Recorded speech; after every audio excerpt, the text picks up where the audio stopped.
Dios le bendiga. Voy a estar compartiéndoles un tema, un episodio de la Escritura muy conocido, particularmente me ministra muchísimo, y es Jesús durmiendo en la barca. Es muy conocido, como bien le dije, y lo podemos leer en el Evangelio de Marcos, capítulo 4, versículo 35 al 40, cuando dice: cuando llegó la noche de aquel día, el Señor les dijo: pasemos al otro lado. Y despidiendo la multitud, le tomaron como estaba él en la barca, y había también con él otras barcas. Pero se levantó una gran tempestad de viento que echaba las olas en la barca, de tal manera que ella se anegaba, se hundía.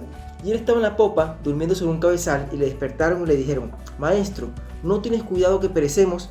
Y levantándose, reprendió al viento y dijo al mar: Calla, enmudece. Y cesó el viento y se hizo grande bonanza. Y les dijo: ¿Por qué estáis así amedrentados? ¿Cómo no tenéis fe?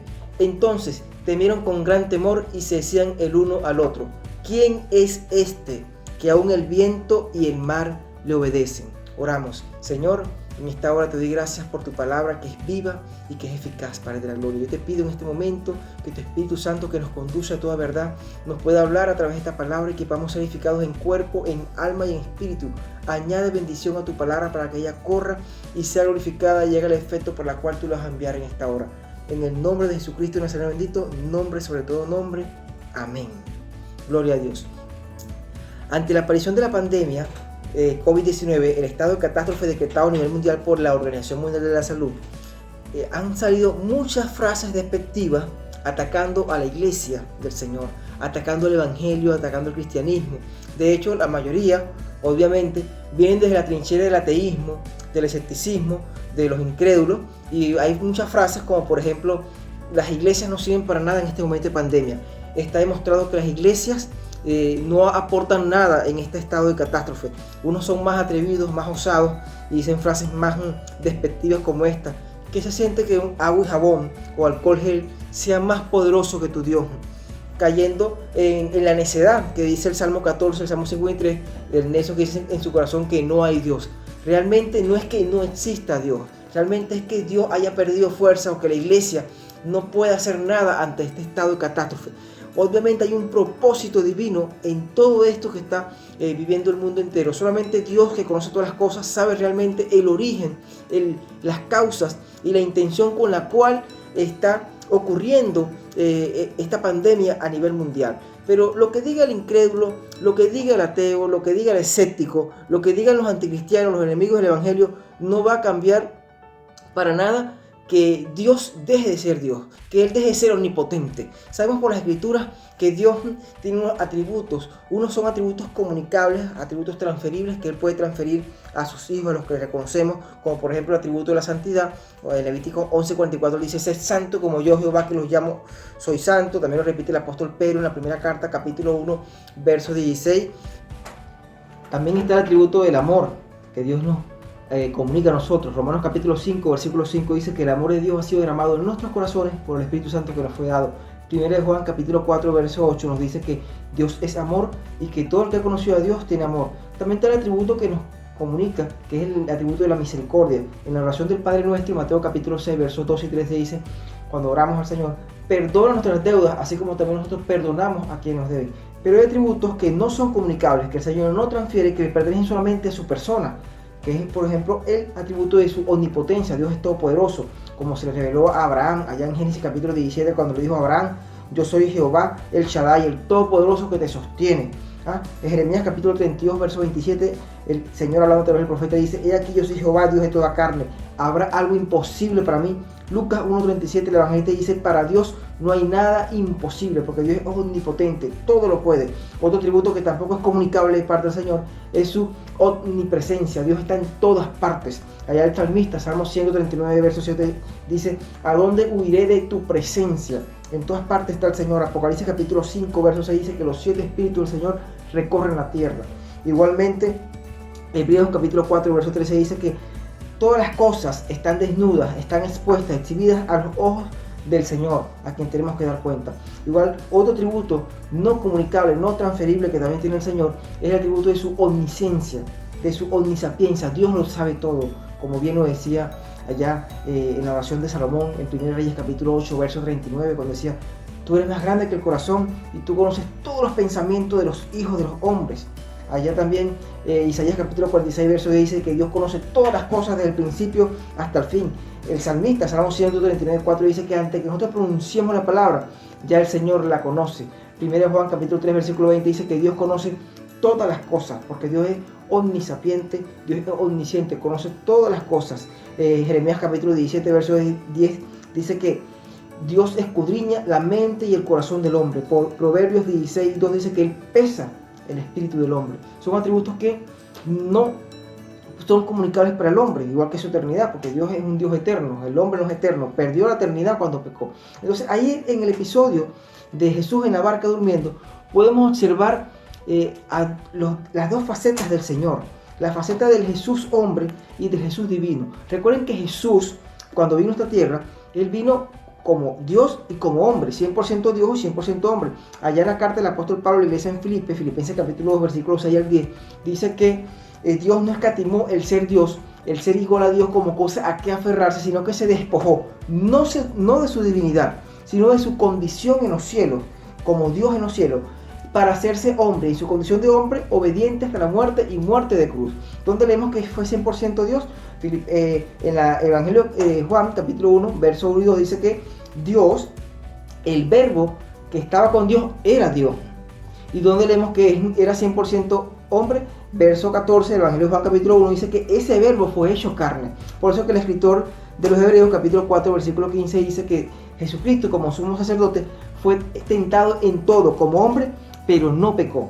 Entonces vemos que a pesar de que se encarnó como hombre, mantenía su divinidad, su inmanencia y su trascendencia, como dice Juan 1:2, que todas las cosas por Él fueron creadas, y Colosenses capítulo 1 versículo 16 dice que en Él subsisten y existen todas las cosas. Entonces vemos el episodio de Jesús en la barca durmiendo, vemos a un Jesús humano, un Jesús cansado obviamente por un largo día de actividad ministerial, un día de muchos milagros, de mucha enseñanza, de muchas parábolas, y Jesús sintió sueño en ese momento porque hay un Jesús humano que podemos ver también como cuando le dio hambre saliendo de Betania, allá en Marcos capítulo 11 verso 12, o en Mateo capítulo 4 versículo 2, después que ayunó 40 días 40 noches, que también dice en la escritura que tuvo hambre, sintió hambre. Vemos a un Jesús humano llorando por la muerte de Lázaro en Juan capítulo 11 versículo 35. Vemos al Jesús humano indignado volteando la mesa de los mercaderes en la puerta del templo, allá en Marcos capítulo 11 versículo 15.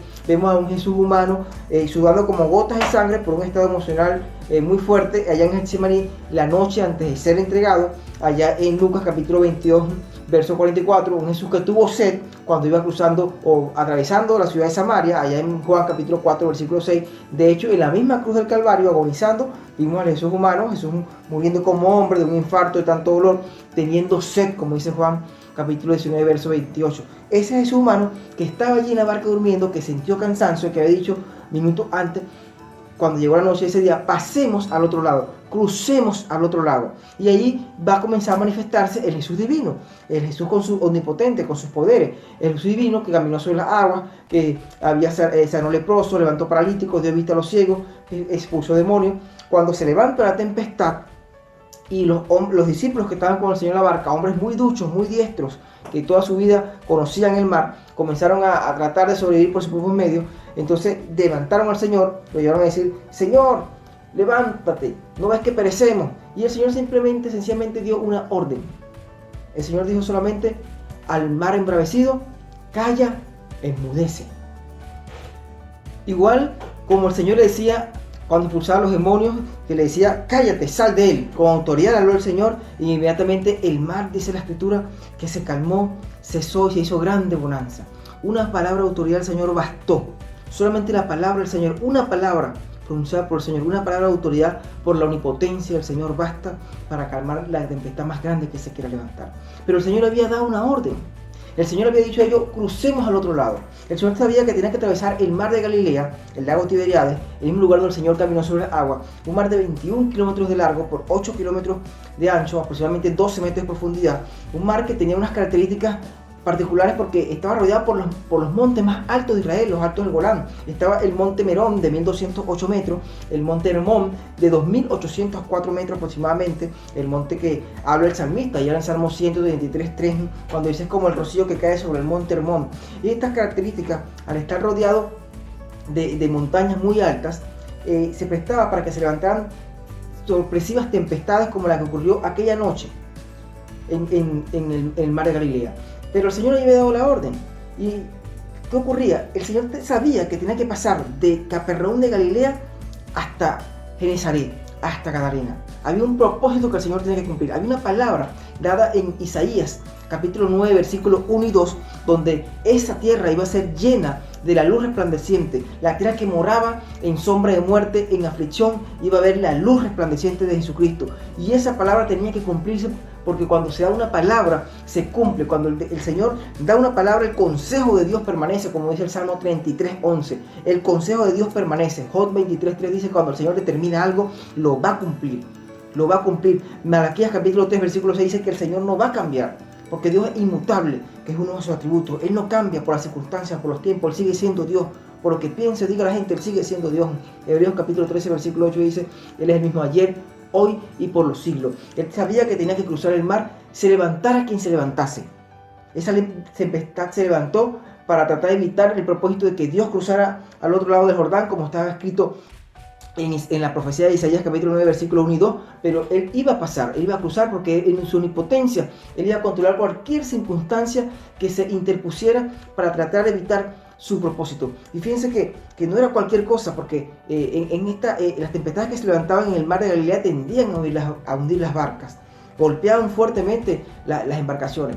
Leí hace poco un artículo, en 1986 se encontró los restos de una barca que, según las pruebas de carbono 12, carbono 14, se piensa que era de la época del Mesías, de Jesucristo, una barca de 8 metros de largo, 1,4 metros de ancho, 1,25 metros de altura. La barca muy similar. Bien, el Señor tenía que cruzar, pasar al otro lado del mar. Cuando el Señor llega al otro lado del mar, lo recibe un endemoniado. Otra versión del Evangelio de Mateo dice que era 2 endemoniados que lo reciben. Mateo capítulo 8, verso 28. Dice que era un endemoniado muy violento, un endemoniado a quien los habitantes de Gadarena habían amarrado muchas veces, encadenado con cadenas, grilletes, pero él rompía, tenía una fuerza descomunal, una fuerza sobrenatural. Y se entiende porque cuando el Señor le hace la pregunta, le pregunta por su nombre, le dice legiones, porque son muchos. Una legión, obviamente, más de 6.000 demonios que poseía este hombre. Y el Señor le suelta la palabra y libera a este hombre.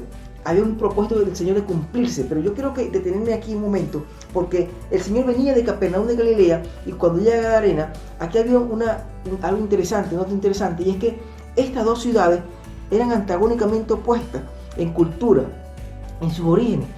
Capernaum de Galilea, en la repartición de las tierras que se le hicieron a las 12 tribus de Israel en el libro de Números, se le entregó a la tribu de Efraín y de Judá. Era una ciudad gentil, pero más judía que gentil. En cambio, la ciudad de Gadarena, Genesaret, que pertenecía a 10 ciudades griegas llamadas Decápolis, fue fundada por Alejandro Magno.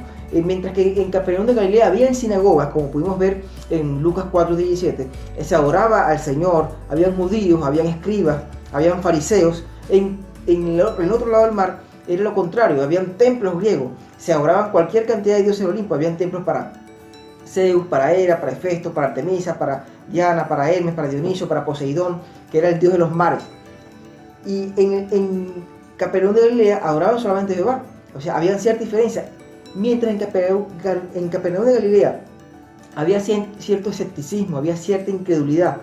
Esa incredulidad, ese escepticismo de los habitantes, de los pobladores de Capernaum de Galilea, lo podemos ver inclusive cuando el Señor, allá en Marcos capítulo 1, versos 26-27, después de salir de la sinagoga de Nazaret, de haber leído el rollo de Isaías, donde proclamaba que traía liberación, libertar a los cautivos, que traía romper las cadenas que tenían oprimido a las personas, cuando se presenta aquel hombre con espíritu inmundo, el Señor inmediatamente le dice: sal de él, cállate y sal de él. Y la gente, ¿qué hizo? En su incredulidad, en su perplejidad, dijo: ¿qué es esto?